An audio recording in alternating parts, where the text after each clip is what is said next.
Hello बच्चों, exercise 5.2 का 14 question है। इसमें लिखा हुआ है how many multiples of 4 lie between 10 and 250।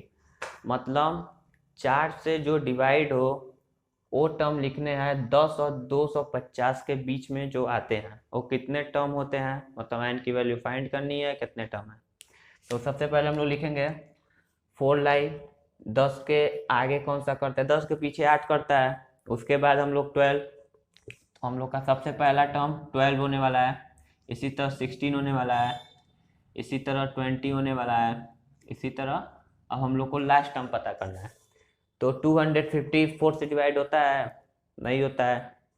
तो यहाँ पर हम लोग देख लेंगे कितना इसका रिमाइंडर आएगा 250 का।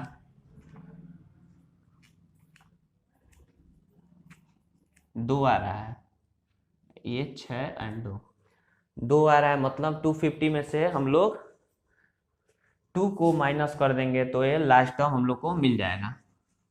मतलब 250 माइनस 2 248। ठीक। अब हम लोग को यहाँ पर a की वैल्यू 12 हो गई, d की वैल्यू a2 माइनस a1, जाहिर सी बात है 4 ही होगा, वैसे लिख कर दिखा दिया जा रहा है। एंड an की वैल्यू 248। अब हमको n फाइंड करना है, तो फार्मूले पर डायरेक्ट रख देंगे an equal to a plus n minus 1 into d. an 248 है, a की वैल्यू 12 है, n फाइंड करना है और d 4 है। 248 12 plus 4n minus 4, 248 equal to 4n। 12 में से 4 जाएगा प्लस 8 होगा और 8 यहाँ पे माइनस हो जाएगा, 240 हो जाएगा, ये 4n हो जाएगा। n की वैल्यू आप लोग को 60 मिल जाएगी। मतलब 10 और 250 के बीच में 4 से डिविजिबल होने वाले 60 टर्म, मतलब 60 ऐसे अंक है जो 10 और 250 के बीच में डिविजिबल होते हैं 4 से। अब आगे का क्वेश्चन देखिए। हेलो बच्चों, अभी आप लोग का 15 क्वेश्चन है। For what value of n are the nth term of the 2AP 63 65 67 so on and 3 10 70 equal है। मतलब हम लोग को n की वैल्यू फाइंड करनी है, जबकि 2 AP हम लोग को दिया हुआ है। ये 2 AP दिए हुए हैं, ये दोनों AP इक्वल हैं। तो an इन सब की दोनों की इक्वल होने वाली है, तो हम लोग सबसे पहले दोनों का an निकालेंगे और इक्वल कर देंगे तो हम लोग को n की वैल्यू मिल जाएगी। तो देखिए कैसे होगा। सबसे पहले फर्स्ट AP को लेते हैं, तो फॉर फर्स्ट AP 63 65 67 सो यहाँ पर a की वैल्यू हो जाएगी 63, d की value a2 minus a1, 65 minus 63 2 हो जाएगी। अब हम लोग an निकाल लेंगे, an equal to a plus n minus 1 d। a की वैल्यू 63 प्लस n पता नहीं अभी हम लोग को, और d 2 है, तो 63 प्लस 2n माइनस 2, मतलब 61 प्लस 2n। ये फर्स्ट एपी का an मिल गया। अब हम लोग सेकेंड एपी का निकालेंगे।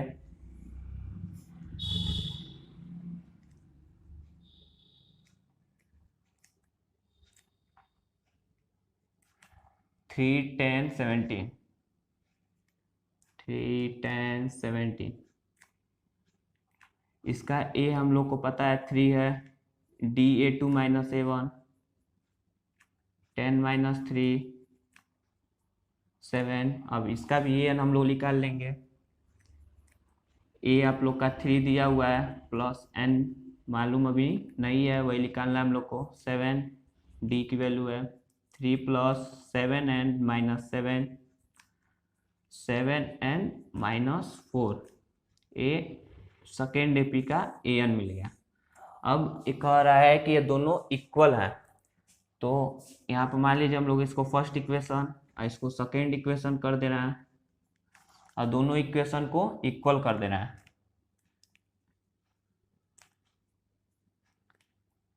Equal both equation. तो आप लोग को an की 61 plus 2n equal to 7n minus 4। अब n को एक साइड n की तरफ ले जा रहे हैं, 4 को इस साइड लेकर आ रहे हैं। 61 plus 4 equal to 7n minus 2n। 65 equal to 5 and n की वैल्यू 13 आ जाएगी। यहाँ पर n की वैल्यू 13 मिल जा रही है। मतलब इन दोनों में जो 13वां टर्म है वो दोनों में इक्वल होने वाला है। यही इस क्वेश्चन में पूछा था बस, और n की वैल्यू हम लोग निकाल ही दिए हैं। अब अगला क्वेश्चन देखिए, एक्सरसाइज 5.2 का 16 क्वेश्चन है, जिसमें दिया हुआ है determine the AP whose third term is 16 and the seventh term exceed the 5 term by 12। मतलब जो थर्ड टर्म है वो 16 दिया हुआ है एंड द सेवन टर्म में से 5 टर्म माइनस करने पर हम लोग को 12 मिल रहा है। तो हम लोग को एपी फाइंड करना है। तो हम लोग सबसे पहले जो गिवन दिया है a3 हम लोग लिखेंगे a3 इक्वल टू 16। मतलब a plus 3 minus 1 d equal to 16। a plus 2d equal to 16। ये हम लोग का फर्स्ट इक्वेशन है। अब दूसरा गिवन क्या दिया हुआ है, the seven term exceed the 5 term. मतलब 7 टर्म में से 5 टर्म को माइनस करेंगे हम लोग तो हम लोग को 12 मिलता है। तो हम लोग a प्लस 7 माइनस 1 d को माइनस a5 निकालना है। तो a plus 5 minus 1 d equal to 12। a plus 60 minus a, यहाँ पर हम लोग ब्रैकेट को तोड़ ले रहे हैं तो 4d माइनस 4d हो जाएगा इक्वल टू 12। a से a कैंसिल हो जाएगा। अब 6d माइनस 4d 2d हो जाएगा इक्वल टू 12 हो जाएगा और d की वैल्यू हम लोग को मिल जाएगी 6 है। ठीक, अब आगे हम लोग फर्स्ट इक्वेशन में अगर d की वैल्यू भर दें तो a की वैल्यू मिल जाएगी। तो हम लोग d की वैल्यू फर्स्ट इक्वेशन में भर देना है।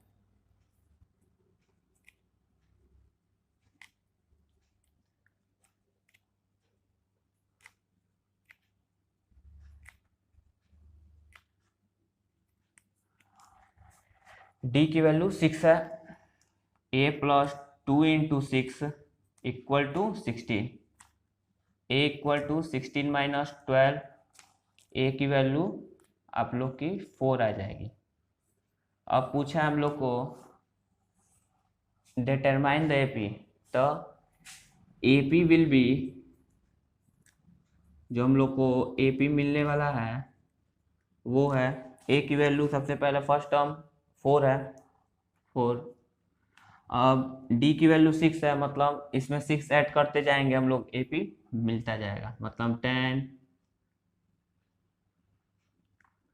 16 22 इसी तरह आगे एपी मिलता जाएगा। अब 70 क्वेश्चन की तरफ देखिए।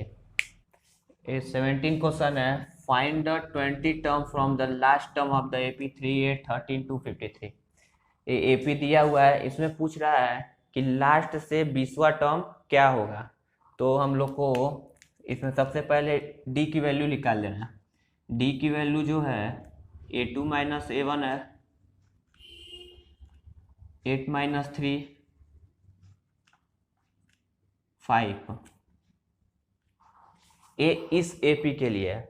अब हम लोग लास्ट से 20 टर्म पूछ रहा है, तो इसके लिए देखिए सबसे पहले हम लोग इसको उल्टा कर देंगे, मतलब पलट देंगे 253। अब यहाँ से 5 टर्म आगे बढ़ रहा है तो यहाँ से 5 टर्म पीछे घटेगा, मतलब -5 डी की वैल्यू होने वाली है। तो यहाँ पर 248 243 ऐसे बढ़ेगा।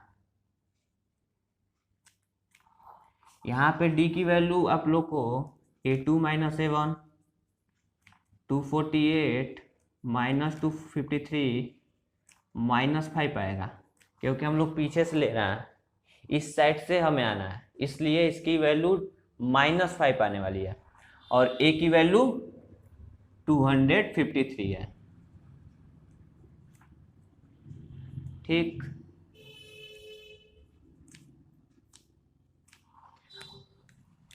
अब हम लोग को A20 निकालना है, तो A20 के लिए A20 A plus 20 minus 1 into D.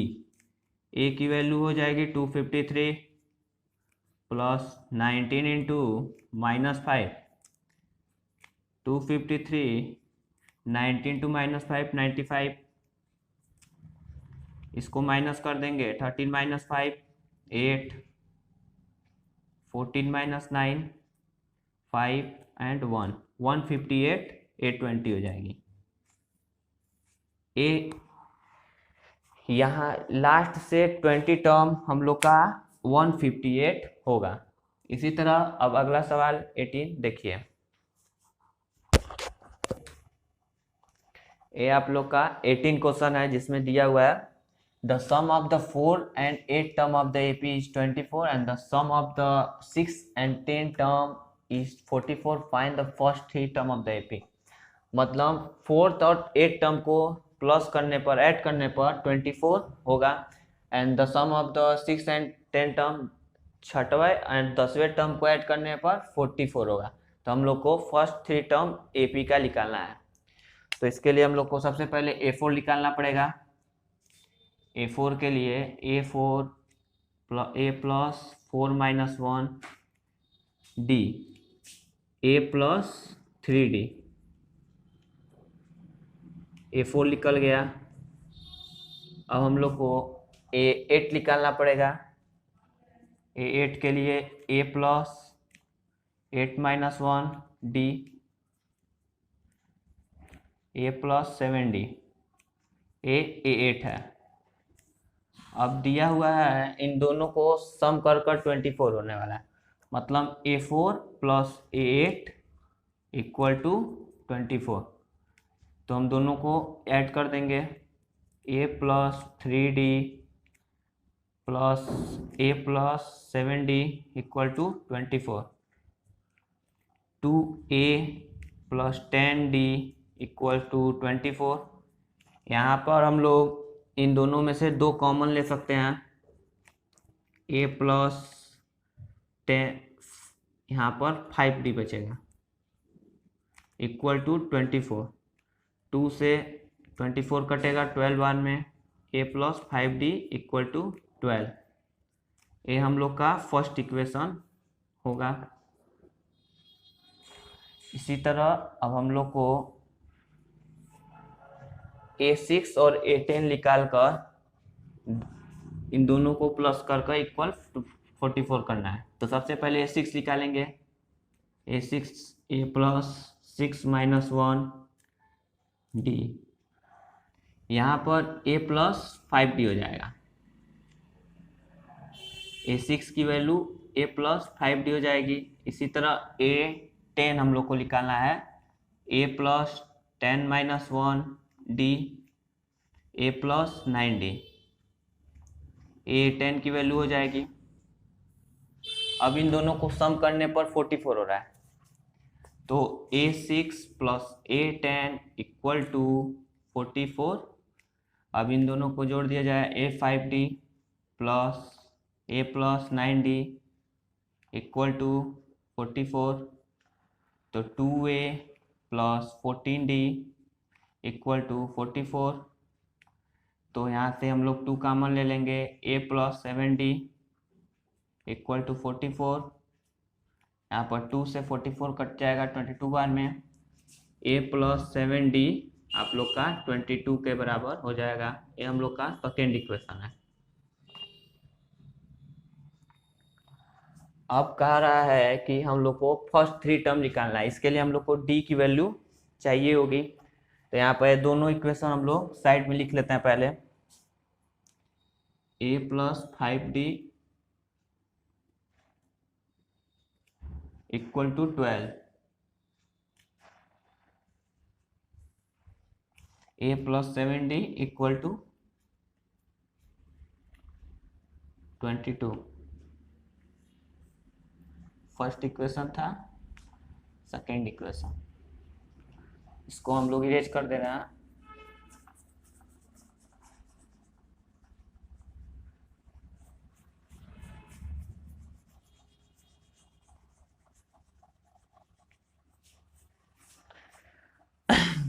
अब अगर हम लोग सेकेंड में से फर्स्ट को माइनस कर दे तो हम लोग को डी की वैल्यू मिल जाएगी।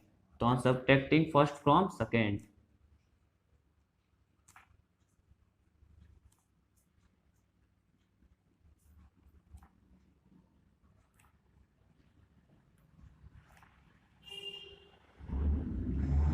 तो हम लोग सेकेंड में से फर्स्ट को माइनस कर देंगे, a प्लस 7d माइनस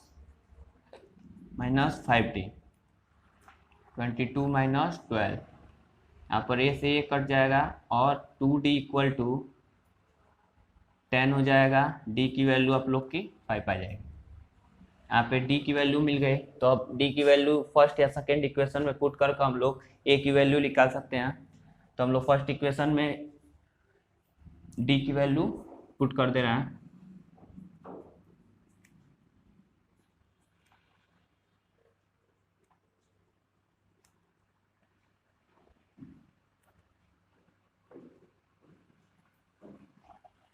तो a plus 5 into 5 equal to 12, a plus 25 equal to 12, a equal to 12 minus 25, आप लोग का -13 आएगा a का वैल्यू।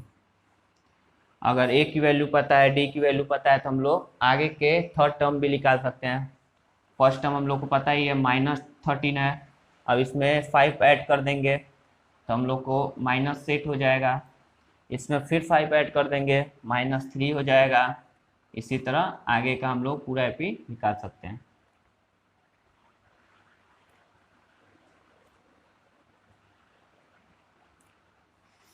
यही फर्स्ट 3 टर्म पूछा था और आगे का भी इसी तरह चाहे तो निकाल सकते हैं। इतना ही है बस। अब 19 क्वेश्चन देखिए, ये आप लोग का 19 क्वेश्चन है, जिसमें लिखा हुआ है Subba Rao started work in 1995 at annual salary of Rs 5000 and receive an increment of Rs 200 each year, in which year did his income reach Rs 7000। मतलब सुब्बा राव ने जब 1995 में काम करना स्टार्ट किया था तो उनकी एनुअल सैलरी 5000 थी। फिर उनको 200 रुपये ईच ईयर उनको बढ़ाए जा रहे थे, ठीक। तो कौन से ईयर में उनको 7000 इनकम मिलने लगेगी? तो ये हम लोग को देखिए, सबसे पहले सुब्बा राव की एनुअल सैलरी जब उन्होंने स्टार्ट की थी ए इक्वल टू 5000 हो गई, और हर ईयर उनको 200 रुपये बढ़ाए जा रहे थे, मतलब डी की वैल्यू आप लोग की 200 हो गई। अब पूछ रहा है किस ईयर में इनकी 7000 हो जाएगी, तो हम लोग को एन भी दिया हुआ है 7000। अब हम लोग को एन की वैल्यू निकालनी है, तो फार्मूले पर रख देंगे A plus N minus 1 equal to D. N आप लोग का 7000 है, ए 5000 है, एन निकालना है और डी की वैल्यू 200 दी हुई है। 7000 माइनस 5000 हो जाए करेंगे 2000 हो जाएगा, equal to n minus 1 into 200। यहाँ पर इससे कैंसिल करेंगे तो ये आप लोग को 10 बार में हो जाएगा। तो n minus 1 equal to 10, n equal to 11 हो जाएगा। मतलब 1995 में उनको 5000 मिलता था, तो और 11 साल बाद उनको 7000 मिलने लगेगा। यही हम लोग को फाइंड करना था बस। अब 20 क्वेश्चन, इस एक्सरसाइज का लास्ट क्वेश्चन देखिए। ये 20 क्वेश्चन है। यहाँ पर Ramkali save Rs 5 in the first week of year. Year के पहले सप्ते में रामकली सेव 5 रुपए करती है, ठीक। And then increase her weekly saving by 1.75। मतलब उसकी वीकली जो सेविंग बचती है, इंक्रीज होती है, वो 1.75 है। If in the nth week, हम लोग को nth वीक फाइंड करना है जब उसकी अर्न सेविंग 20.75 हो जाएगी। तो हम लोग के पास ए की वैल्यू दी हुई है 5, जहां से रामकली ने स्टार्ट किया है। वीकली सेविंग वो 1.75 करती है, मतलब डी की वैल्यू 1.75 है। एंड हम लोग को nth वीक फाइंड करना है जब उसके पास 20.75 सेविंग करके पैसे होंगे। तो मतलब an की वैल्यू हम लोग को 20.75 होगी और n फाइंड करना है हम लोग को। ए भी इजली फार्मूले पर रख देंगे, निकल जाएगा an equal to a plus n minus 1 into d. an की वैल्यू आप लोग की 20.75 है एंड ए की वैल्यू 5 है, प्लस n निकालना है एंड डी 1.75 है। ठीक, यहाँ पर 5 को इस साइड ले जाएंगे, 15 minus 75 equal to n minus 1 into 1.75। अब n माइनस 1 इक्वल टू 15.75 1.75 9 बार में कैंसिल हो रहा है। n minus 1 equal to 9, n equal to 10। यहाँ पे n की वैल्यू मिल गई। अब ये एक्सरसाइज खत्म हो गया है। आपको ये वीडियो अच्छी लगी हो तो सब्सक्राइब करना मत भूलिए, लाइक का बटन दबाना मत भूलिए और ऊपर बेल आइकन दिया है उसको दबा दीजिए।